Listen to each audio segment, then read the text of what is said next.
माननीय सभामुख महोदय, असार 19 गतेदेखि सदन अवरुद्ध र स्थगित छ। बाहिर आम नागरिकहरूले देख्दा प्रतिपक्षले सदन अवरोध गरेको जस्तो देखिन्छ, तर वास्तविकता के यो हो त?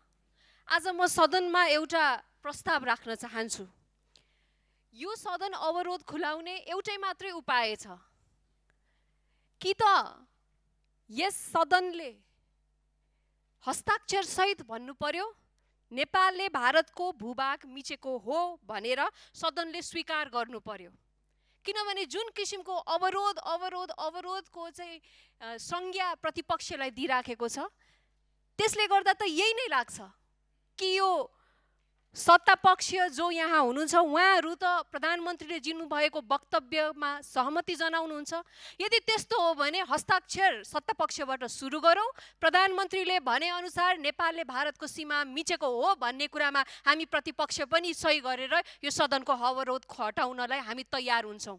होइन भने यसको अर्को मात्र विकल्प भनेको प्रधानमन्त्रीज्यूले दिनुभएको वक्तव्य स्टेटमेन्ट यो गलत हो, उहाँले यसलाई स्पष्ट पार्नुपर्छ, उहाँले यसको व्याख्यालाई सच्याउनुपर्छ भन्ने एउटा हाम्रो महत्त्वपूर्ण कुरा छ सभामुख महोदय। यो दुईटा उपाय बाहेक यो सदनको अवरोधलाई खुलाउने त कुनै पनि उपाय हामीले देखिराखेको छैन।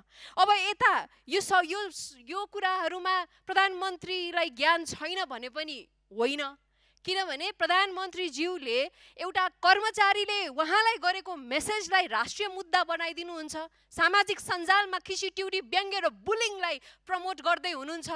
तर त्यो कुरा उहाँले गर्न सक्ने, सदनमा उठेका यी विषयहरूमा उहाँले बोल्न नसक्ने, उहाँलाई विषयान्तर गराउन त हामी कसैले उहाँलाई सिकाउनै नपर्ने रहेछ।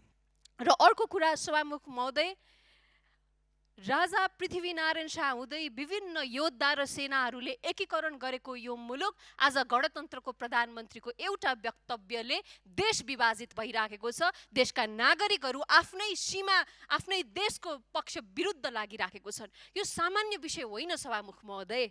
र अर्को कुरा, हिजो यस सम्मानित सदनमा BYD को कर छली प्रकरणबारे हामी राष्ट्रिय प्रजातन्त्र पार्टी लगायत अन्य दलहरूले पनि विषय उठाउनु भएको छ। आज अर्थमन्त्रीज्यू आउनु भएको छ, मलाई विश्वास छ उहाँले यस संसदमा आएर स्पष्टीकरण दिनुहुन्छ होला। तर यो विषय यति गम्भीर भएको छ कि निष्पक्ष र विश्वसनीय छानबिन अब अपरिहार्य बनिसकेको छ। त्यसैले छानबिन प्रक्रिया सम्पन्न नहुँदासम्म अर्थमन्त्रीले आफ्नै विवेक प्रयोग गरेर सुशासन कायम गर्नको लागि नैतिकता र निष्पक्षताको दृष्टिकोणले उहाँले आफ्नो जिम्मेवारीबाट पर रहनुपर्छ जस्तो लाग्छ। म अर्थमन्त्रीज्यूलाई एउटा कुरा स्मरण गराउन चाहन्छु। अघिल्लो सरकारमा हुँदा यही संसदमा उहाँले भन्नुभएको थियो, शङ्करदास किन तीर्थ भट्टराईकै अध्यक्षतामा सुनपानी छर्कने समिति बनाए भइहाल्यो नि।